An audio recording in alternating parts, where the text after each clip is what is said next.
most of their work. If Effort can try and eat most of that, utilizing his Unbreakable Will certainly can be a way to make things work, especially when he has the added safety of the Callisto. It's also a Viego with a single good cannon ult, and the setup is there. When you add Faker in as well. But there's still ample scaling, right? And yeah, I don't love playing Callisto. This is not great. As Teddy, of course, with a Frost Shot, going to be very happy. Even manages to get the ward down. There's the flash. The follow flash comes through, and Teddy, welcome back to the main roster. First blood solo kill. Finds him, and there's just nowhere to walk.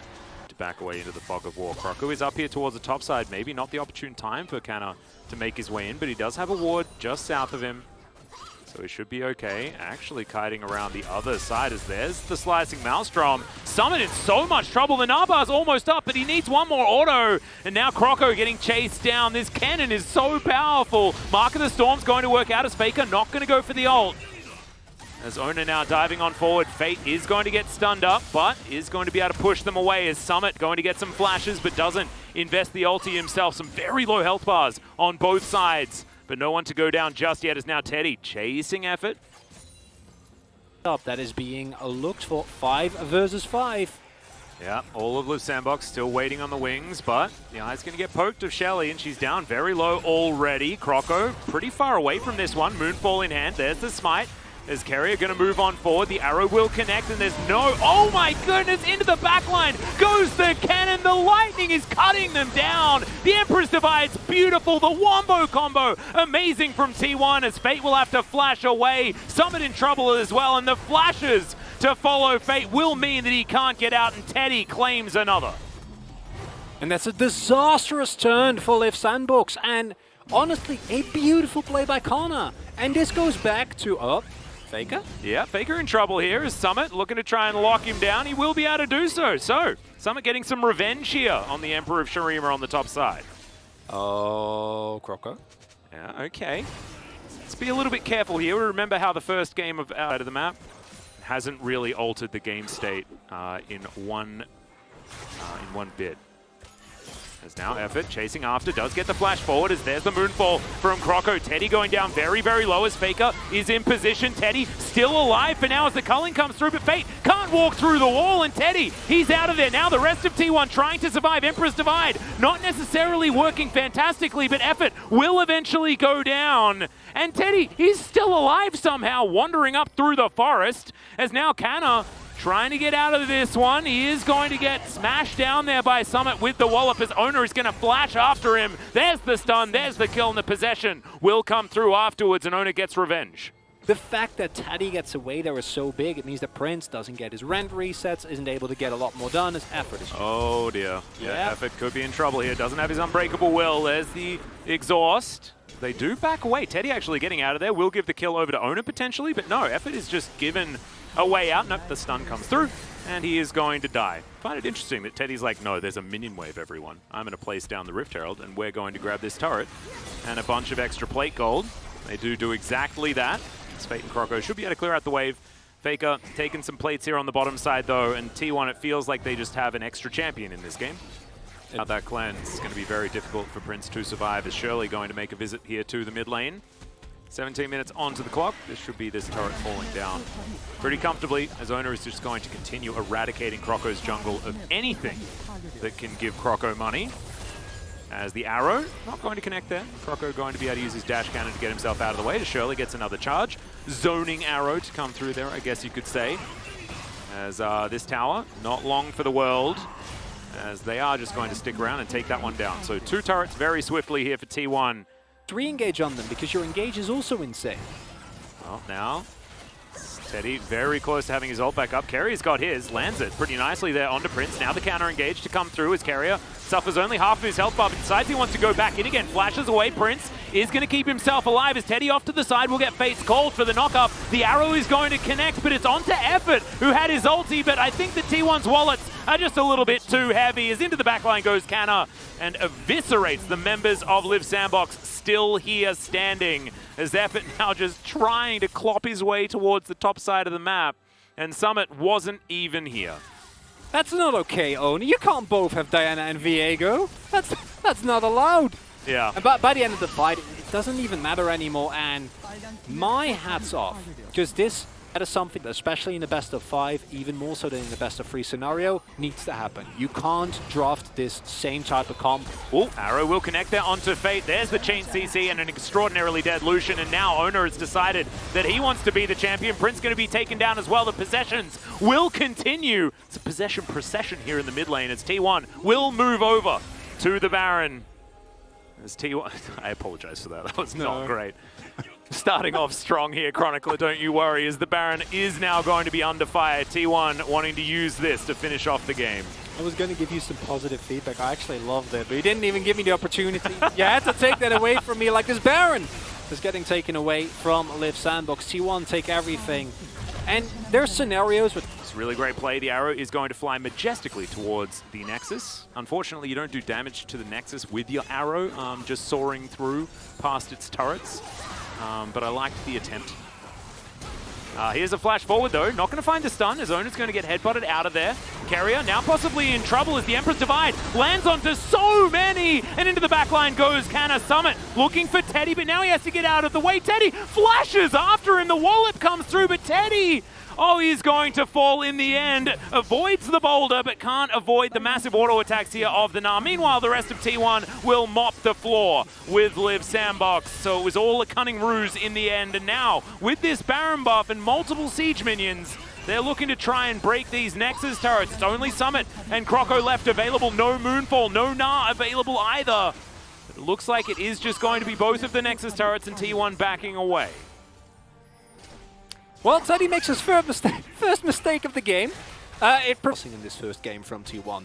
And it's early, it's just everything. The early control, the fights, the skirmishes, the reads on LIIV Sandbox.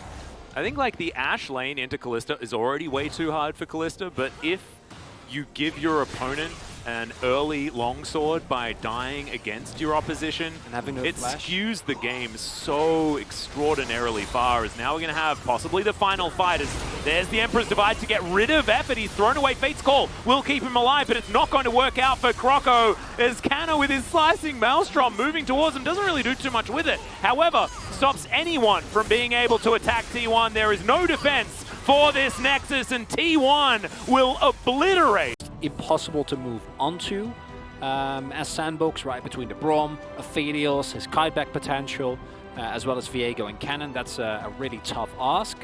The interesting thing is that the amount of pressure that's being soaked by LIIV Sandbox is very different from the early game, and now Fate. Yeah, Croco looking to make his way in. No more face breakers available, and the showstopper not there just yet. Just to let you guys know, the stats that we're showing for these matchups and things like that is based on the summer season, as Fate might just die here. One more auto, the flash, but the auto is already in the air, and Faker will get the first blood solo kill this time around. This time around, he should be okay, as Teddy and Carrier looking very aggressively postured here on the bottom side of the map on LIIV Sandbox. They know that Faker and Owner are both out of position, and Prince is just dead. Carrier going to be able to stand beside his jungler, and Teddy moves out of the turret range. The minions still there, and this is going to be a fair few plates. As Shelly will go over to LIIV Sandbox, but how many plates will T1 be able to collect bottom side as their reward? And they might even get Shelly. Yeah, okay. Got a bit of a teleport coming through here from the Keystone of Carrier. So he's going to turn up. Cannon's going to have to flash away pretty early, though, as Carrier's going to surprise them by popping towards this Baron pit. Now moving potentially away as Croco. Moonlight Vigil going completely wide. The Moonfall, I tell a lie, is now Summit. He's going to have to get out of there. T1 immediately on top of him, though, as Canna just blocking the rest of LIIV Sandbox out of the area. He will sacrifice himself for it as Faker just watches as the hook doesn't connect. And now he's got his cooldowns back. Heartbreaker comes forward. Effort going to be taken down. And now it's just the resets to come through. Faker collects another kill, and Sandbox are falling apart. Carrier pretty happy about his decision, already reaping the rewards. The Flame Trumpers just tell Teddy to move away, and he's going to say, all right.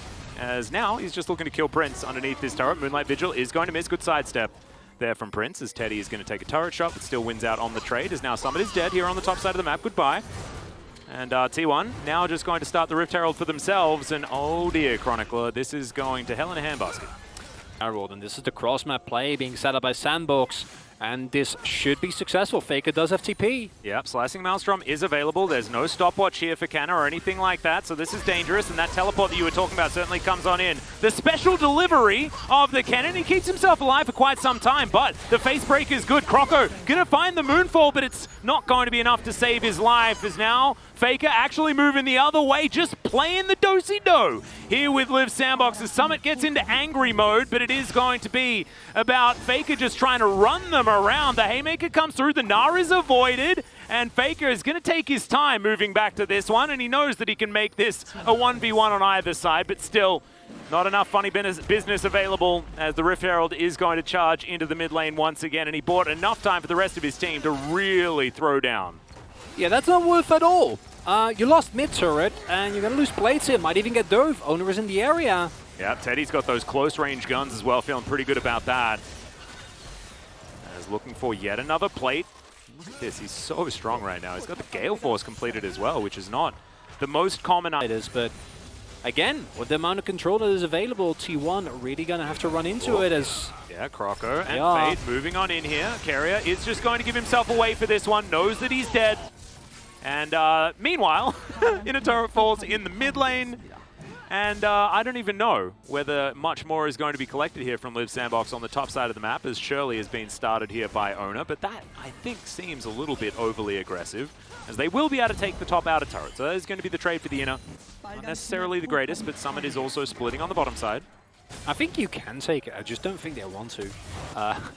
Which is kind of funny, but with the amount of pressure that they've already found, the outers already down in both mid and bot, and the fact that, yeah, giving up this Drake as well, or getting this Drake rather as T1, just puts off... Oh no, it's Infernal. So, oh no.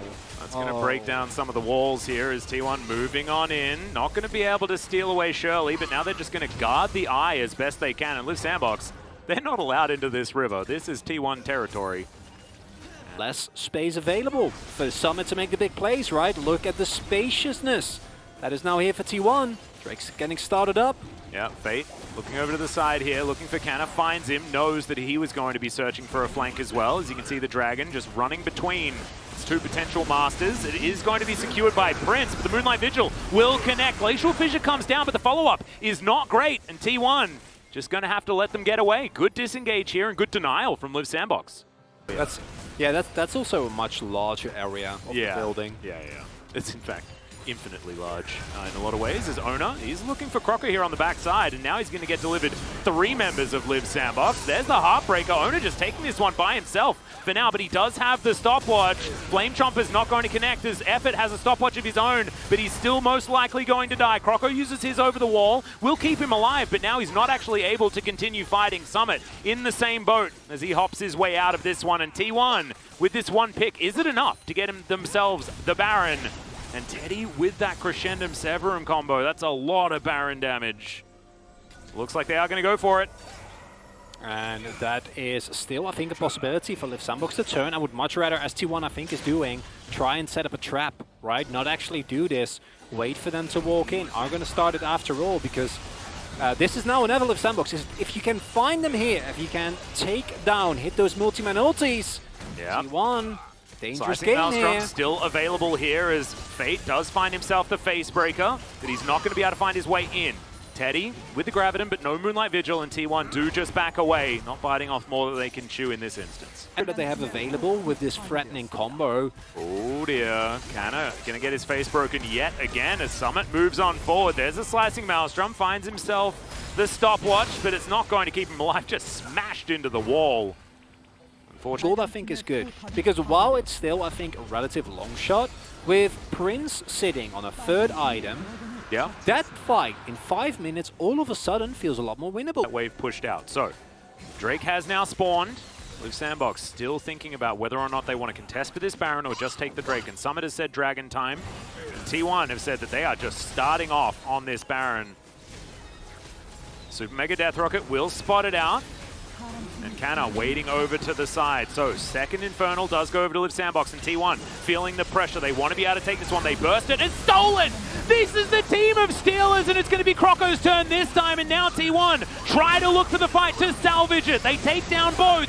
as now the dive on forward. The superplex is good from Fate, but he may just die, as Summit is the last man standing that has a Baron wrapping around him. I say that a little bit ahead of time, but I don't think Fate's going to survive this one. And that's exactly right. He goes golden for a moment to buy some time for his Gnar. He is still going to fall down, so that is one Baron, but it's a good steal there from LIIV SANDBOX that deny yet another opportunity for T1 to grab themselves the Infernal Soul. The downside, of course, is that while you get the Baron, you give up basically everything. And now T1 with the counter push, death timers are pretty long at this point, Atlas. Yeah, we are 35 minutes into this game, so Teddy should be able to start ripping through this inhibitor turret. And it's basically an afterthought. They're going to back away before taking down the inhibitor. 2 inner turrets remain as the Chakrams do come back to Teddy. Calibrum is available as Owner's going to move to the south. T1 trying to keep them in position as there's the Moonlight Vigil. A lot of damage as Prince. Faker now looking for him. He's got a huge target. I mean, Faker just needs to get in there with a couple of spells and he's dead. Teddy going to use his QSS to stop that hook from being anything to worry about. T1 almost managing to find what they want. Faker just needs to find one more little pick, one more little corner as Canna has moved that teleport towards exactly the ward we were talking about. Prince now eating through some honey fruit as in goes Owner, and there is the slicing Maelstrom. Canna gets rid of Prince from the team fight, but my God! Summit and Croco obliterate the bottom lane of T1! And the top side of LIIV SANDBOX have done their job, and now it looks like it is going to be 3 Drakes going over to LIIV SANDBOX. And the trigger does get pulled, but it doesn't end well for T1 as that backline dive coming into full force. A very split up fight as Croco... Yeah. Oh no. Faker should be able to finish him off here as, yeah, the Diana is going to fall. Owner's going to be able to get the resets, and now Fate is going to be in trouble as well. The Haymaker does absolutely nothing. Summit trying to come forward looking for more, but maybe he's just put himself in position to be taken down here. The Facebreaker is going to connect. As now Owner heartbreaks, but yeah, I think the heartbreak belongs to Summit this time around as Faker just pops to as many different directions as he is likely to go. Gnar comes down, but the drill is not going to connect onto Faker. And it's only a matter of time, and that is going to be the finish. As T1, in the end, I think find the advantage they were looking for. 11,000 more than the second highest number, which is of course Canna. Impressive performance here from the man in the mid lane. And while the Jinx is online, also went for Maul, so as your main win condition here, not a good place to be. Oh no, Moonlight Vigil actually coming down as well as Teddy's just said, no, get out of the way. Effort loses the majority of his health bar just from Teddy. Pressing what, like a Q button? An R button? That was it. Didn't even need to auto him. LIIV SANDBOX licking their wounds are going to back away. There's an open inhibitor in the mid lane. The Baron's up in 2 minutes time, but T1 shouldn't need it here as they've just pulled that tempo advantage that we talk about. They've got themselves the Infernal Soul, and now they're looking to just rid the base of any of these turrets and inhibitors. It's the scenic route to the Soul, Atlas, but it's one that gets you there nonetheless. You know, you visit some stores, you take a nice walk, but in the end you get the Soul, and later than expected. Doesn't matter. It's still an incredible amount of power with competition. Better hog card. Don't worry. Okay, beautifully done. As that has just given them a Baron. Because now without Thresh, how are you supposed to actually approach? It's the sitting duck, and that is a very comfortable Baron. Of course, folks, it's still something that you need to respect. But you see here the shoving power coming through. I don't know if they can handle it as SANDBOX. Especially when Faker can just dive forward with impunity. Looking for Croco here, is going to do a fair bit of damage. The Moonfall finally comes out, but it just doesn't do enough damage. Teddy gonna get redemption from the side as in goes Fate, but now he's trying to 1v1 against Teddy. Immediately he uses the QSS flash to get out of the way. The Showstopper hits the wrong target, and now Prince is in trouble. Owner just diving on top of him. The Gnar onto Owner, but he's got a GA. He's absolutely fine, and Prince not so much. No fountain for you, unfortunately, and T1 with a snap of their fingers, take down the Nexus at 47 minutes. Then use Carry Out Kana as a ball delivery system. LIIV SANDBOX comp, extremely explosive, and liking the pivot that they show us here. Yeah, actually, most of... Amazing ones. I guess you can say that the Gnar obviously is by far the strongest as Owner. Oh yeah, in he goes. Carrier's going to get the flash. They're looking for the stun onto Effort. Hook is going to connect though onto the Leona as now Prince trying to get that damage down. The Ignite's ticking, but Carrier does make it far enough away. We were looking at that teleport ward there as Summit not going to come in. It was a little bit too close to the Gnar at that point in time, but No one going to go down just yet as the piercing arrow lands onto Prince. And really things went down. Also don't know if Croco sneaked in over the ward or a trap or if he was taking the blast cone over, so might have to check for that in the replay. But now of course T1 do know. Giving up the first Drake, not the end of the world, but this is looking like a little bit of a better early game that we've seen. They can before they unleash the Rift Herald. There's a very deep teleport to come through from the Silas. There's Effort in a bit of trouble. Croco looking for something as the Shockwave going to come through, but the Heartbreaker is buffered. Croco makes it out. Fate spotted here by Ona. That's great news for T1. As Fate not even able to get himself out of the way of the spear, as Ona walking further forward than even Effort was expecting, as now the fight is going to break out. Solar Flare goes completely wide. They do get the flash out, so Croco has to use everything, as now Prince down to 350.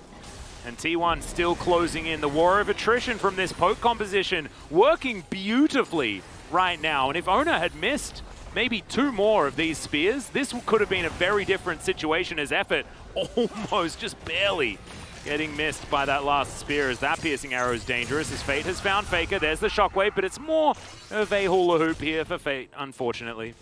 Yeah. Well, the real question is, do you just never rotate Kana so Fate can't steal his ultimate? No, just push. Just make sure Summit doesn't TP, okay? Yeah. Just that's it was so funny. I remember praising, like, I think it was Yellow Pete back in the day. It's like, wow, he landed it. Speaking of landed it, goodbye, Mr. Cannon. Can't even get the stuns off. As Carrier turns up, that Solar Flare is going to connect, and that is a very dead Lightning Rat. And hey, how dangerous it is to give a comp like this, map controllers. That's a big old Gnar into the wall. The Cannon in trouble is going to have to flash out of the way of the spear. As he takes so much damage, Cannon wants more, and he's going to pick it up with the Hyper Proc. The turret isn't going to be able to come any further forward, and Shirley is going to get her work done. Hook not going to be avoided here by Teddy, who finds the Chains of Corruption onto Effort. But he uses his cleanse, gets himself out of the way, and Effort going to hold on to his flash. So nicely done there by the Thresh. Still, it's going to be difficult. Now finds the Flay onto Owner, as Shirley also finds the headbutt onto this inhibitor turret. Left in that mid lane, and even though he didn't have his cleanse, he still had his flash available, and his wave clear certainly going to be dangerous, as Fate says, no, I want to be able to hit you with your own ultimate. See whether he can actually find it, as now Teddy is just trying to, walk this one out as best he can. Escaping from the Silas is going to be difficult, as he lands the chains over the wall. Goodbye, Mr. Varus. Right as I was saying that Varus was safe, he gets killed, so I need to apologize now for the caster curse. He wasn't. Unfortunately, the chase potential of Silas obviously great. Also Teddy flashing in the line, not ideal, and this is the kind of flank you need. Yeah, LIIV SANDBOX looking for even more here. Teddy's still dead for 10 seconds at the summit. Has found 2 with his slicing Maelstrom. Faker immediately taken down. Carrier is just running away as best he can. The Baron's been alive for 50 seconds, and LIIV SANDBOX are trying to end that now as they move over to the pit. The exact situation that you need to avoid as T1. The kill on Teddy is one thing, that's fine, that's not the end of the world, but then why are you sieging in mid without control of your vision? Right, they walk in very deep, get greedy for some damage on the mid lane turret, and now to find isolated targets to duel. You're in a great spot, Kana, you can't get caught here, Drake is coming up soon. Yep, he's teleporting in vision, and it is going to get cancelled. Goodbye, Kana. He's taken out once again. Another overextension here for T1. 46 seconds on the Drake. They can give up a lone Cloud Drake, but they want the first time that LIIV SANDBOX have actually looked like LIIV SANDBOX in this series, where they're able to find these decisive type of plays, and this is exactly what you need in the game 3. I mean, move in there and get rid of it where they can. The Baron has respawned, as now Kana looking for Summit, but the teleport will come forward. That's a flash, and Summit just immediately goes golden, buys time for Fate to get on in here. And Kana, I don't know what that was, but it did not work. Not sure either. Take the Baron buff. And T1 say that they do not want that. This is in fact the trade that they like making, is Carrier going to get a bit of a face check onto Fate, who's going to Gnar him into the wall. Solar Flare defensively, as the chains will connect onto the Gnar, as the Shockwave does come forward as well. Faker is going to try and zone them, and they do so by making sure that Fate uses his Zhonyas. T1 able to disengage, but LIIV SANDBOX take this as an invitation to get right on top of the Baron. T1 indecisive right now. The Baron going down relatively slowly as Summit looking for his flank. There's the flash in. The exhaust is going to come down though, as now Summit's in trouble. He's going to fall immediately as Carrier goes golden. Chains of Corruption connecting, but there's not that much damage on T1 side. Prince forced out of there, has some short-range weaponry at the moment. And it's a 4v4. Prince is the win condition as there's the Gnar. And Canna may have done it. They lock down Effort. As now right into the back line they go as they trade 1-for-1. It's supports now that have been taken out. Keria and Effort have both fallen down. Got a nasty peek and gone back with a fresh health bar. And I don't think either team can go for Baron here, but they're now moving towards the objective. Kana coming in with the flank. Yeah, immediate teleport to come through here as Fate looks for the chains, but only finds a hijack onto Teddy. Now Kana with absolutely 0 Mega Bar shows himself to the rest of LIIV SANDBOX. The 3 could collapse on him. He does not have his flash available, but can hop some walls if you would like to, and does do that. As we now see T1 trying to work out what they want to do, as it looks like LIIV SANDBOX will just walk over and take Soul Point. And it's the threat that's available, right? Yes, you can approach her as T1, but if you get hit of 100 to 0ing that LIIV SANDBOX has, it's too much. Soul Point is taken, but... Oh! Whew. Okay, Teddy. Very close, but Summit might just be able to take him down here. Just needs one more Q, and that is good by Varus. In the meantime, T1 are taking on the Baron. Let's see whether they can actually lock this one up. They're going to need to try and burst it. Lantern Ride is going to be taken here as T1 will be able to secure the Baron, but can they get out alive? Two-man Shockwave comes on through. Summit also has to use his Zhonya's, as now Owner is also going to go into his, but unfortunately it's not going to be enough as LIIV SANDBOX tidy up. It's Canna and Keria left with a Baron, but at least LIIV SANDBOX aren't going to be able to take one for themselves, but they might be able to break open the base off this one. It's 32.5 minutes into this game, and Prince does a heck of a lot of damage. Yeah, I think they might be able to get in it here. Teddy's going to be up soon, but he alone is not enough to hold this up, and even with the Baron wave, you're not going to have enough time. I wonder if LIIV SANDBOX, do you want to try and flip, or do you want to just try and go for the end? It's a big risk, not one they're willing to take, which I think is the right call. Composition can do fun. Fight. Yeah. Maybe Cloud Souls are the reason we get more action, not less. Yeah, Azael was right all along, I tell you. As the teleport come through here from T1, Summit trying to turn this possibility as he's immediately going to get exhausted as Faker not going to get taken down here. Summit absolutely is, as that might have been an overly aggressive play. As now LIIV SANDBOX setting up. Chain's not going to connect at all, as now Prince going to take a Lantern. Chains of Corruption connect, as that's a big Gnar from Fate. But where's the follow-up? He does find his Zhonya's button. Shockwave comes through and they get rid of the Silas. Croco trying to get out of there as Owners dived on forward. Goodbye, Mr. Aphelios. That's not enough years quite available here for the LIIV SANDBOX 80 carry, and now T1 pushing 4 strong down the bottom lane. And it looks like both teams are looking for the end. Croco is very low. Kana's going to try and defend. I don't think they can do this. If you have full health bar as Viego there, maybe. But Kana is fed. He's at the ready. Oh, not able to stop it. Man, that could have been big. But it is going to be the inhibitor taken one more time here from T1. They're looking for it. Yeah, we're going to go for the end. 5 members of T1 pushing on forward. 25 seconds on Fate, 22 on Prince. Is now Effort desperately trying to keep these turrets alive. But T1, they are one-track focused. They want this 3-0. Hook is going to connect onto Faker, but it's not going to be enough. And T1, despite everything that happened in the mid to later game, they are still able to make that decisive play and take down